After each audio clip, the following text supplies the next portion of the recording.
On va maintenant, sur cette seconde table ronde, observer quelle est l'expérience des entreprises relativement au BIM, sans regarder un bâtiment spécifique, mais en parlant de différents projets. On fait du gros œuvre, terrassement, des amiantages, monuments historiques et un peu de charpente. Voilà, on est parti sur les skateparks. Si on veut le faire correctement avec les outils technologiques actuels, il faut le modéliser. Donc on a fait la maquette. C'est très compliqué de se rendre compte de ce qu'on appelle des formes de transition. Vous avez un arrondi qui arrive comme ça, c'est les courbes finalement à l'intérieur toutes les jonctions de courbes. On leur a mis le modèle 3D sur la tablette. Et puis depuis, on a fait une cinquantaine de skateparks sur ce principe-là. Nous, le fait de partir là-dedans, ça nous a rapporté beaucoup plus que ça nous a coûté, parce que ça nous a permis de nous mettre sur des chantiers auxquels on n'aurait pas forcément eu accès avant, et ça nous permet de faire de bien meilleures études au stade de l'appel d'offres que les autres. Sur tout ce qui est bâtiment, on fait notre maquette gros œuvre dès l'appel d'offres, ce qui nous permet de mieux simuler le déroulement du chantier et de présenter des documents de qualité. Le BIM nous permet d'échanger sur ce que nous on prévoit, sur ce que le bétonneux fait aussi. Et puis voilà. Ça nous permet vraiment d'avoir une interface de communication plus en amène, on va dire, que d'avoir du 2D. Nous, ça nous permet de pouvoir exporter nos modèles et de pouvoir les communiquer aux différents intervenants. Après, si chacun peut éventuellement disposer de ces éléments-là, c'est bien. Et ce que j'avais envie de dire, c'est que c'est vendeur et c'est un avantage compétitif parce qu'aujourd'hui, on met en avant des réductions de chute de plaques de plâtre qui partent à la poubelle. Donc, dans les mémoires techniques, c'est bien. Les clients, ils sont de plus en plus sensibles. Là, c'est un BIM interne qu'on a fait, donc c'était pas demandé en BIM, mais sur les projets un peu de longue durée qui sont phasés, on les fait nous en interne en BIM.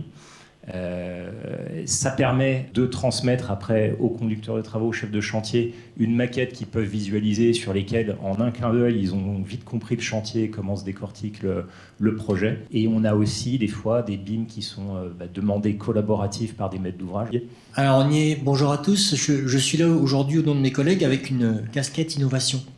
Puisqu'on est engagé dans le projet Response, projet de Dijon Métropole, soutenu par l'Europe, engagé par l'Europe. C'est un appel à projet remporté par Dijon Métropole qui rayonne en France et en Europe avec des villes leaders et des villes suiveuses. Et l'objectif, c'est d'arriver à faire du quartier de la Fontaine-Douche un quartier à énergie positive. C'est celui qu'on voit ici, là. Voilà. Ouais. Et forcément, la question des énergies, pour un bailleur social comme le nôtre, est au cœur du projet. L'objectif qui nous était assigné et qu'on s'est donné avec le projet Response, c'est de dire on va essayer d'adapter la consommation des énergies fossiles, du chauffage, avec la présence réelle des locataires dans le logement. Donc pour cela, on a déployé des objets connectés dans le centre de logement de l'Hélo Franche-Comté à la Fontaine-Douche, des choses très simples. Tout ça, c'est adossé à une structure BIM, une maquette numérique, qui a été développée par John Grivet de Vitim, start-up dijonnaise qui est présent ici.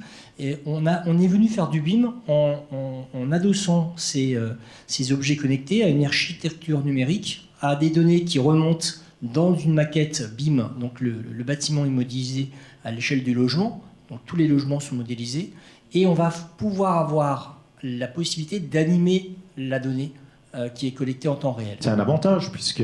Plutôt un avantage du coup. On amène tous ces outils justement, que ce soit à tous les échelons, que ce soit en conception, en réalisation, et puis on amène des maquettes avec des rendus visuels.